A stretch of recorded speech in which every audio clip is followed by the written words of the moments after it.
Hello, listeners. Chelsea K. Podcaster, welcoming you to today's podcast. The topic is about forgiveness. Why is it important to talk about forgiveness? Many people die from sickness and disease without even realizing what is the cause. Sometimes they know, sometimes they don't know. But the other thing is, often doctors will tell you that has to do with their health. That's one of the reasons. But the other is also because of not forgiving others. Most of the time, we are told about our eating habits, which impacts a person's health. It has been documented that people who chose to forgive also were healthier than those who didn't. You may have heard that you must forgive, and there are recorded documentations of those who have had cancer or other health problems. And when they chose to forgive others, especially the person they are most offended by, they got cured. And often the doctors thought, this is a miracle. How did the person all of a sudden recover so quickly? Because they do not need medicine in order to receive that healing. Disease was gone from their body because the body is able to be healed.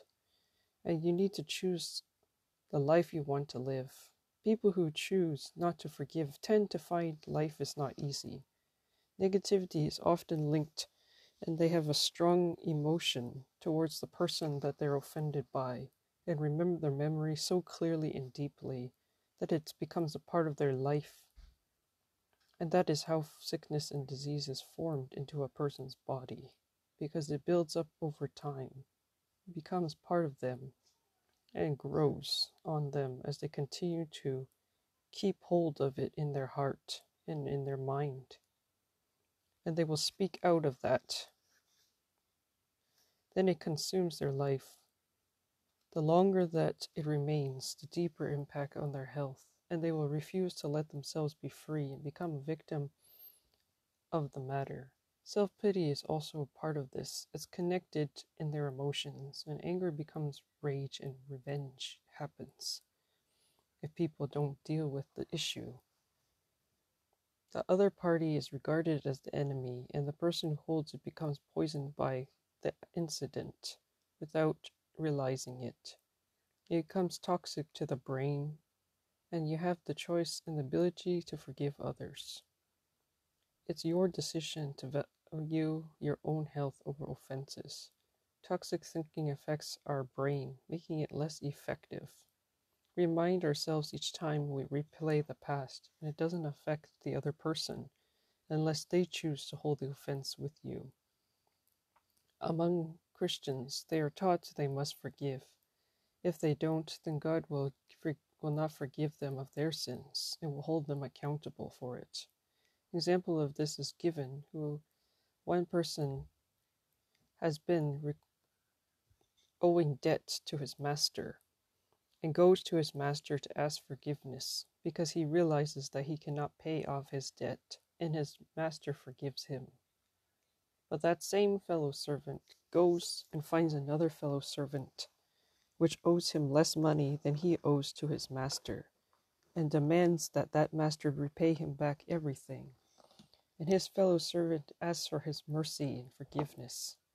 But that fellow servant refuses to forgive him, and demands that he must pay back, and puts him in prison. While other servants have noticed and seen this, they go and tell the master on this one. And so the master deals with this servant really vigorously and is upset with him and puts this servant into prison after questioning him why he has not forgiven his fellow servant for the debt that he has owed when it has been less than his debt. And that the master tells him, I forgave you of your debt because you asked me to. Shouldn't you also have mercy on your fellow servant who owes you less? And so he goes and puts him in prison and says that he must pay back everything that he owes him until the debt is paid. Or so this story also foretells and tells the Christians that Jesus knows that his Father will not forgive them if they do not forgive others. And they will also be treated the same, being put into a prison forever. So punishment is demanded when one does not forgive. Though people may not be put in a physical prison in the present for not forgiving others, but in this time, they still are accountable to the one who has the power to forgive others. And it doesn't make them free, but instead they put themselves into that spiritual prison, which one day they will be judged for because of not letting go. They will be required to pay back for not forgiving the others, and their health will go first. It will be taken from them when they do not let go or hold, and they continue to hold against others and accusing them of wrongdoing. There is a way to let go and not hold it against anyone. Know that the other person has also been through incidents. There could be something that person has experienced in life when they were young and that affected them. The same likewise for the one who is offended.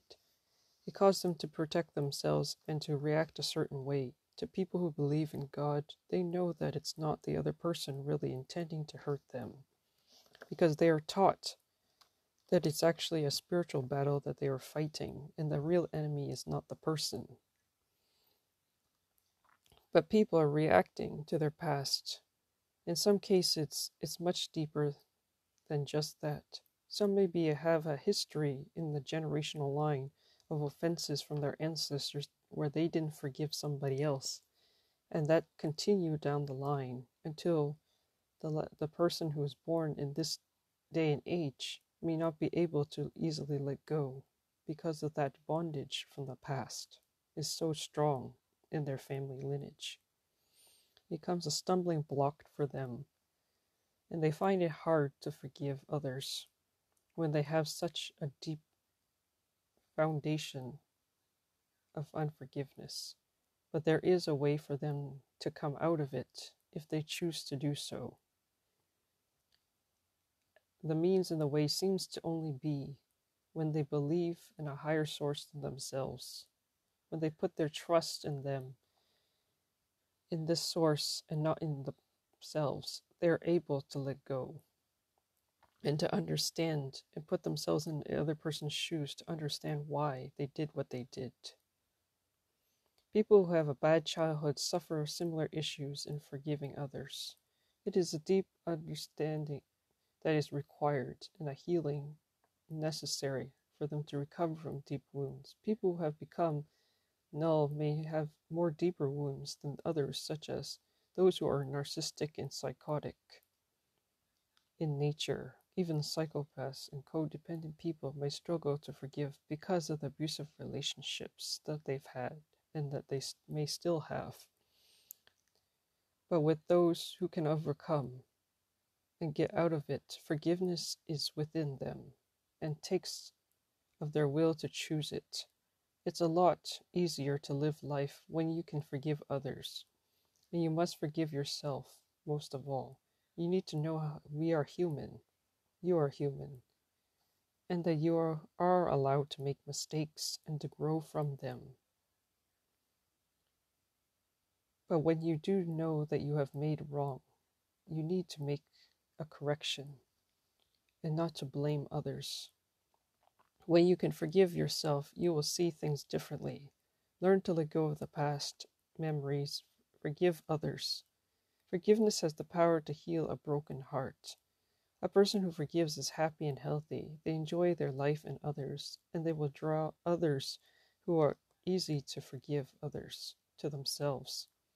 Forgiveness is positive and can be supernatural. We can't do it in our own strength usually. We need to draw from a higher source. People who have learned to forgive easily vary, and some choose to because They want to stay positive and be happy with themselves. They aren't affected by others, and it could also be due to their upbringing and experience in life.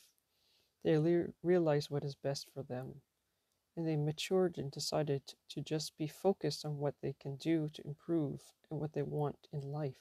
They understand when others are not at that level, and they easily can adopt in many circumstances, and they live a fruitful, productive, and abundant life. They aren't affected by what other people do, and they also know how to use the ability to turn the others to face the issue. If one knows the power to forgive, they can easily turn their life around. It is a decision to choose life over death. Nobody is perfect. We all need to work out our issues without allowing them to continue to grow deeper into our heart, mind, and emotions. The subconscious is fast in reacting to whatever is in us. We need to realize how these issues affects us. Unforgiveness can become like a tree. One person described it as a dead tree, and also the thoughts that are connected to it are like a serpent's tongue. It's highly destructive in nature. We need to rebuild our internal thought system with our new healthy beliefs and thoughts. It takes time to develop those new patterns, but if you build it in your subconscious every day, it will be quicker and easier and natural. Forgiveness is also a process that needs to be formed inside. It needs to grow daily and continue. Christians are taught to forgive 70 times 7, which is indefinitely. If everyone forgave, things will be different. Next time, decide carefully how to respond to others and choose to forgive. You can tell yourself, I forgive whoever by name, and I don't hold it against them anymore. I value life over death. I choose not to hold that against them anymore. I value life. I choose to forgive myself and what I did and to not hold it against myself. I release myself for the offense and choose to accept myself. I love myself and I don't hate myself.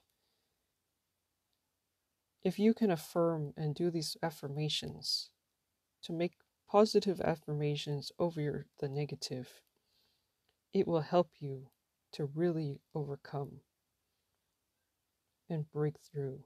Many times people may have confessed negatively out of their hurt and anger. You can reverse it this way. Learn to live right and give up the past. If you want to live in the right way, learn to walk in the light also. If you are a Christian, you are told to release it to the Lord and surrender yourself. It's yielding your past that will set you free. Then you can move on. Forgiveness gives you the power to move forward. Your situation can change, and you may find the person comes to apologize to you for whatever they did. Be willing to accept the apology. It's better for you to also ask them to forgive you, to reconcile, since it's always a two-way relationship. Remember to keep in mind, people may not always easily forgive you, but if you are willing to forgive them, then they will have a turnaround and change. Maybe one day they will sincerely acknowledge their wrong and they will apologize to you. Or if you are the one who really has actually done them wrong, they will come one day to tell you, I'm sorry, I forgive you for hurting me, and I hope you realize and understand.